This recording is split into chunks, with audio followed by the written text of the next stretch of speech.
Welcome to caption with choice. இன்றைக்கி நம்ம வீடியோவில் என்ன பார்க்க போகிறோம் அப்படின்னா, டிஸ்க் பேட் எப்படி சேஞ்ச் பண்ணுறதுன்றதை பார்க்க போகிறோம். நமக்கு ஃபஸ்ட்டு டிஸ்க்கு கேலிப்பரை கழட்டிடணும். டிஸ்க்கு பேடு எப்போவுமே ஒரு குறிப்பிட்ட லெவலுக்கு அப்புறம் தேஞ்சுதுன்னா அதில் இருக்கிற அந்த வுட்டெல்லாம் அதிகப்படியாக தேஞ்சு டிஸ்க்கு பிளேட் மேலே உரைய ஆரம்பிச்சிடும். அது உரைய ஆரம்பிக்கிறதுனால என்ன ஆகும்னா, டிஸ்க்கு ஜாம் ஆக ஆரம்பிக்கும், சரியாக பிடிக்காது, சத்தத்தோடு ஓடும். வீல் சுற்றும் போது உராயிற சத்தம் அதிகமாக வரும். இதில் பார்த்தீங்கன்னா பிஸ்டன் ரொம்ப வெளியே வந்திருக்கு, டிஸ்க்கு பிளேட்டும் தேஞ்சிருக்கு, பேடும் தேஞ்சிருக்கு. பேடு எந்த அளவுக்கு தேஞ்சிருக்குன்றது பாருங்கள். டிஸ்க்கு பேடை கழட்டுறதுக்கு அலங்கி யூஸ் பண்ணி அந்த போல்ட்டை கழட்டணும். போல்ட்டை கழட்டிட்டிங்கன்னா டிஸ்க்கு பேடு வெளியே வந்துடும். அந்த டிஸ்க்கு பேடு மேலே லைனிங் வரும். லைனிங் எந்த அளவுக்கு தேஞ்சிருக்கு பாருங்கள்.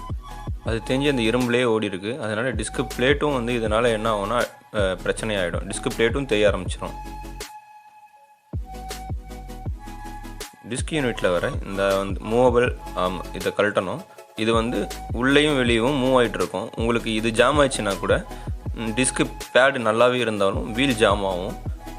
இது ஜாம் ஆகக்கூடாது. இதை எப்போவுமே கலட்டி சுத்தம் பண்ணணும். இந்த ஸ்டெம் அது உள்ளே வர ஹோல் எல்லாத்தையும் சுத்தம் பண்ணிவிட்டு நல்ல கிரீஸ் பேக் பண்ணி மாட்டினீங்கன்னா அந்த மூவ்மெண்ட் ஃப்ரீயாக இருக்கும். இந்த ஸ்டெம்மை எம்ஆர்ஐ வச்சு நல்லா க்ளீன் பண்ணிவிட்டு இதில் வர கிளிப்பு எல்லாத்தையுமே தனித்தனியாக எடுத்து க்ளீன் பண்ணி மாட்டணும். இதை பேடு ப்ளே அட்ஜஸ்ட்மெண்ட் ஆகிறதுக்காகவும், பேடு ஃபினிஷிங்காக உட்கார்றதுக்காகவும், ரன்னிங்கில் பேடு வெளியே வராமல் இருக்கிறதுக்காகவும் வர கிளிப்புங்க. இதுக்கெல்லாம் சப்போர்ட் பண்ணும் அந்த கிளிப்புங்க. நல்லா ஒரு முள்ளு ப்ரஷ் வச்சு அது மேலே இருக்க மண்ணெல்லாம் க்ளீனாக எடுத்து ஒரு நல்ல துணியை வச்சு தொடச்சி மாட்டணும்.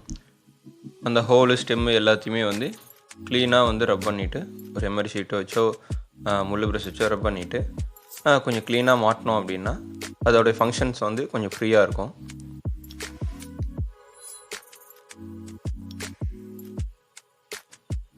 கிரிப்ளேயர் யூஸ் பண்ணி இந்த வெளியே வந்திருக்க பிஸ்டனை கொஞ்சம் உள்ளே அழுத்தி மாட்டணும். ஏன்னா பேடு தேய இந்த பிஸ்டனானது கொஞ்சம் வெளியே வர பிரேக் அட்ஜஸ்ட்மெண்ட் ஆகும். இது ஆட்டோமேட்டிக்காக பிரேக் எப்போவுமே டிஸ்க்கு பார்த்தீங்கன்னா நம்ம நார்மல் ட்ரம் பிரேக் யூஸ் பண்ணுற மாதிரி அட்ஜஸ்ட்மெண்ட் இருக்காது. பேடு தேய பிஸ்டன் வெளியே அதுவே அட்ஜஸ்ட் ஆகிக்கும். நமக்கு அதனால தான் எப்போவுமே ஒரே பொசிஷனில் டிஸ்க் பிரேக் வேலை செஞ்சிட்ருக்கோம். பேடு தேஞ்சாலும் இரும்பே தேஞ்சு ஓடினாலும் ஒரே பொசிஷனில் வேலை செய்யும். இந்த கிளிப்லாம் ரொம்ப முக்கியம். இது நீங்கள் போடாமல் மாட்டிடக்கூடாது.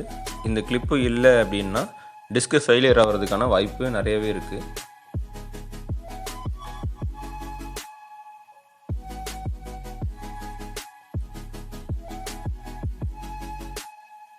கேலிபரில் வர இந்த பார்ட் ரொம்ப முக்கியமான பார்ட்டு. இது ஜாம் ஆச்சு அப்படின்னா வீலே லாக் ஆகி நின்றோம். இதனால் நிறைய ஆக்சிடெண்ட் கூட ஆகிருக்கு.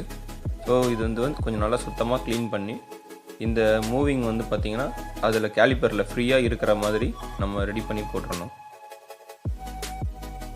உள்ளே வர கிளிப்பு, இந்த கிளிப்பை பார்த்திங்கன்னா கரெக்டான டெம்பரில் உட்கார வச்சுட்டு லைட்டாக அது பெண்ட் பண்ணுற மாதிரி இருக்கும். பெண்ட் பண்ணி உட்கார வச்சு மாட்டிடணும். இந்த 2 கிளிப்பையுமே நீங்கள் முக்கியமாக போட்டு மாட்டணும். இந்த 2 கிளிப்புமே இல்லைன்னா பேடு வெளியே வர வாய்ப்பு இருக்குது. பிரேக்கும் ஃபெயிலியர் ஆகிறதுக்கான வாய்ப்பு நிறையவே இருக்குது. நீங்கள் அந்த ஸ்டெம்மில் அந்த ஹோல்லெல்லாம் க்ரீஸ் பேக் பண்ணி நல்லா கொஞ்சம் ஃப்ரீயாக இருக்காதான்னு செக் பண்ணி நீங்கள் மாட்டணும்.